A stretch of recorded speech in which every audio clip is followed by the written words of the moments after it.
Mate, Sonic Adventure 2 is filled to the brim. There's more destinations than you can shake a stick at. We're off the train, but in with the world tour. With so many locations to visit, there must be some way to evaluate which one's the best, right? Well, when I visit somewhere new, there's one metric that I always keep in mind.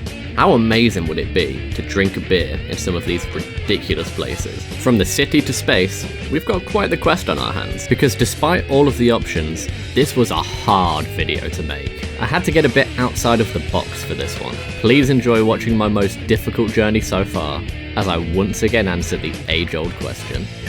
Where is the best spot for a beer in Sonic Adventure 2?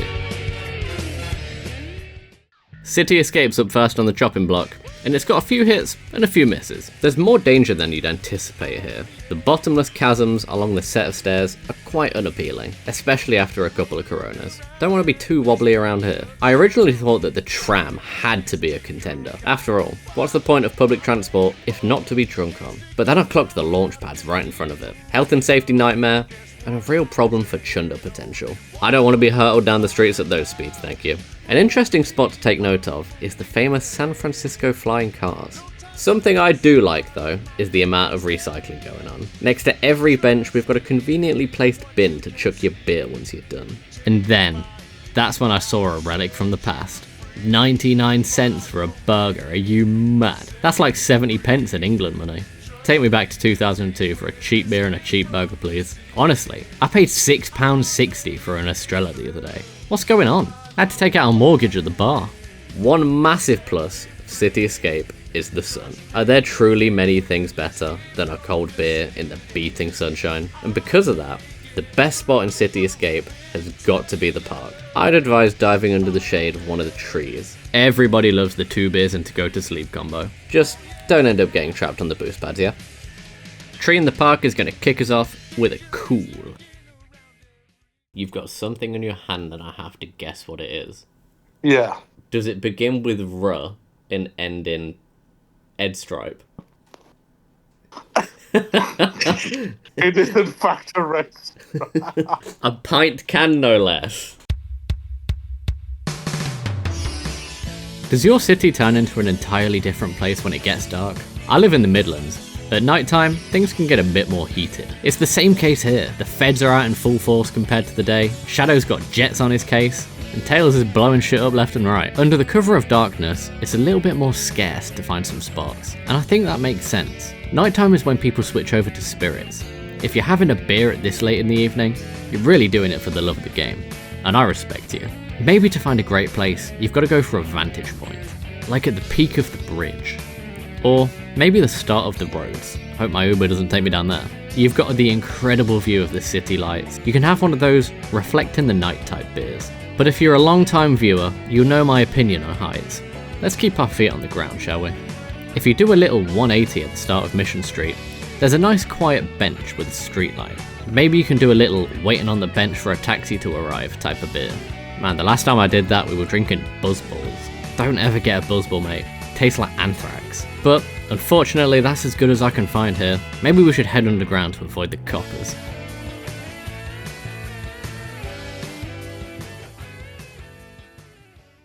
Don't be fooled by the soundtrack. This place is not the destination I was hoping it would be. You would think that the recluse beer enjoyer would like getting away from the city above, but you're not exactly alone here. You've got the bizarre motorized spike robot, and a couple of not so friendly ghosts. I guess we'll be clinking bottles with Omachow at best. There is a certain serenity here though, briskly strolling around the water. I like it on setting 3, nice and high. The mine has a unique atmosphere. Maybe it's the purple fire, or maybe it's the contrast of the prior stages. But I can't help shake the feeling of claustrophobia down here. And for that reason, I can't score it too high. It's gotta be down low. However, the treasure hunting stages could never be bottom tier. I'm ranking with the assumption that you hear the music. So no matter what, we've got our saving grace to stop us from sinking to the bottom. So, I'd love to talk to you about the ups and downs of a jungle beer. I really would. I'd tell you about this secluded floating section that could be nice. Or maybe catching an Amazonian pike on this ledge with Big the Cat. Everyone loves a fishing beer. Sadly for us though, the island is obliterated, which unfortunately crosses off Egg Quarters, Iron Gate and Prison Lane. That's quite a shame to lose 4 stages, so I think we should take the bad with the good and talk about a real contender for the top spot.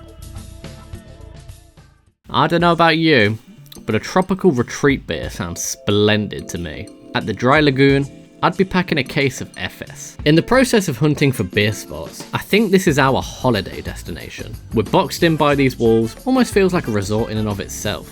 We've even got a pool overlooking the main courtyard, with a hieroglyphic mosaic as the backdrop. How exotic. On my holidays though, I'm more of a wanderer. I like a cheap hotel and to go exploring instead. I haven't got the patience to sit by the pool all day.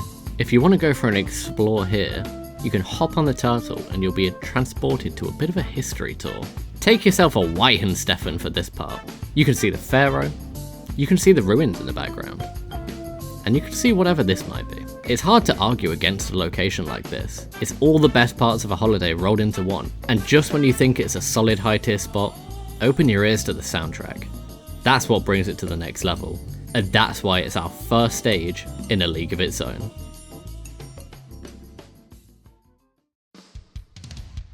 Quick interlude. What beers would the Sonic cast drink? Sonic's gotta be like a Bud Light. Nothing too heavy, and it's blue. You know Shadow's into the strangest IPAs you've ever heard of. Knuckles doesn't drink, but he does have a red stripe when he goes abroad. Eggman is obviously a John Smith's old boy. Rouge doesn't drink beer, she loves a Malbec. And so do I. Finally, Amy fancies the Desperados. It's called Pumpkin Hill, but there is a fair few of them. I've got a gripe with verticality. I had the same issue with Noki Bay in Super Mario Sunshine. Stairs are not a beer's best friend, and neither are ride-on rockers. One encounter with a nasty ghost could be your last. I need flat ground, or a bit of water. A train beer is always phenomenal, usually en route to the football, so the vibes are always top tier. But here, we're being flung around in circles. Maybe the train conductors had a few buzzballs. If you take a small stroll across the precarious road, you'll find these cheery fellas. If you had to pitch up anywhere, here's the spot. Even in a bad place, a friendly face will do you the world of good. To be fair though, you could always just watch some telly. Oh, and just quickly, I'm going to be doing beer of the video. To help me through editing, I've got myself a Warsteiner. We love a German beer, never lets us down. This isn't sponsored, I just want to mention how nice this thing is. Metal Harbour and Weapons Bed take us aboard some Navy aircraft carriers. James works in the Navy and recently told me about how he loves Carlsberg, because whilst it's only 3%, that means he gets to have more beers. Got me thinking. I think the ritual of drinking a beer is actually better than being drunk. It's the crack of the can, it's the first sip of a fresh pint. That's the things that really do it for me. I'm with James on this one. What are you doing, big fella? Wednesday's a rough as fuck day for me, so I usually just go to the shop to get 4 beers. Back to the matter at hand. The ocean is a no-brainer great location. A sea breeze and cold beer is hard to beat. But if you slow down and take a look around, there are some nice seating positions. Atop one of these pillars is a choice, but perhaps if you whip out your flute and summon a floating island, that could be even better. Perch up on top of here and watch the waves crash. But the problem with being in the middle of the sea is that you are in the middle of the sea.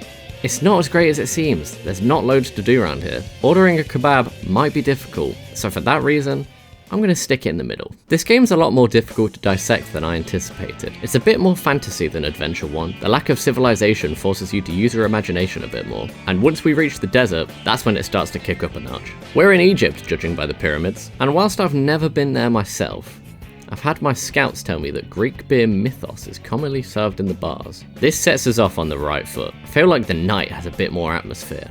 I love the flame torches. Maybe we could have a few, and then go find some street food shawarma. Pyramid Cave has a couple of interesting tidbits. We can say hi to the Gamma bots. I'd appreciate if they could stop getting me down, but it is great to see an old friend. The catch up with an old friend beer is a classic. You've not spoken years, but after a pint, you'll be reminiscing about the good times, and it'll feel like not a single day has passed. One of my friends moved to Australia. When they come home every couple of years, we have a glass of red, and it's like nothing's ever changed. There's also these fantastic fire pits. I'm in the UK, so I'd be arrested by the bobbies for not having a fire license. But I can imagine my rural American and European friends have had plenty of beers around a campfire. Please let me know your camping stories in the comments. I'd love to read them. I wouldn't blame you for getting slightly booked out by these weirdly high definition wall carvings. I'm really a big fan of these ceiling snake lights. Don't think I don't know about interior design. Are these like the Eggman shisha pipes? Death Chamber isn't the most tempting of locations, and in Rouge's stage, we're hunted down by a mechanical hornet. So we'll slip past those, and all in all, it's an absolute belter. Alright, I can hear you screaming about Chow World, so let's talk about it. There are 3 levels to this gaff: normal, hero, and dark. Let's put the kids in the normal Chow Garden so they're safe and out of the way. The hero garden is too perfect, like you've ascended to heaven. I remember once I went to a place called Coombe Abbey, and the riverside looked exactly like it does here. I went there with a girl that was, troubled, shall we say. It was evening, and the trees were very green, shall we say. As I walked along the waterfront, the marble floor next to the water reflected from the golden glow of the sun. It literally felt like I was floating in a paradise, shall we say. That's what the hero garden reminds me of. Too much marble and water, and I'm transported back to that memory. Which is a good thing, I think. Being single and young was a strange time. The dark garden reminds me of a dingy rock bar.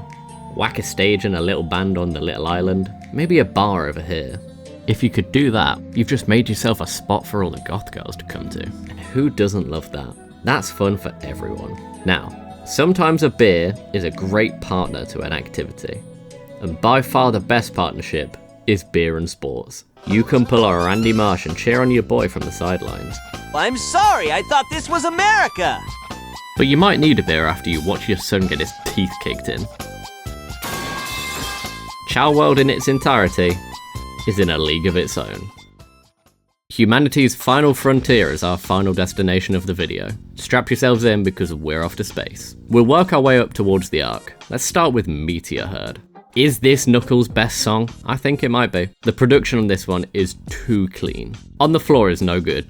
Getting annihilated by an asteroid is a bit of a pain in the arse. Let's work our way up to the central tower. You've got volcanic heat from below to keep you nice and toasty. Bit like a pub outside heater. At least you haven't got to keep pressing that bastard button. But I think we can do one better. For my money, it's got to be at the very top. When you're this high up, does being afraid of heights really matter?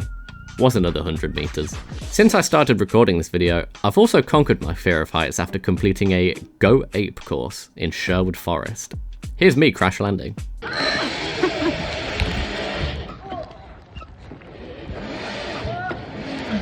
Back to the video. This is the space spot surely, isn't it? A view of the planet, a crate of imported red stripe. Does it really get better than that? Do I really need to say anything about Mad Space?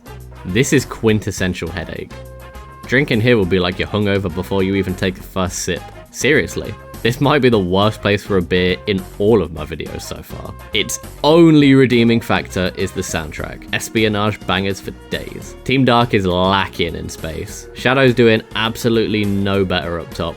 Since when did we decide that everything has to spin? Egglad is letting his cannon loose in the back rooms.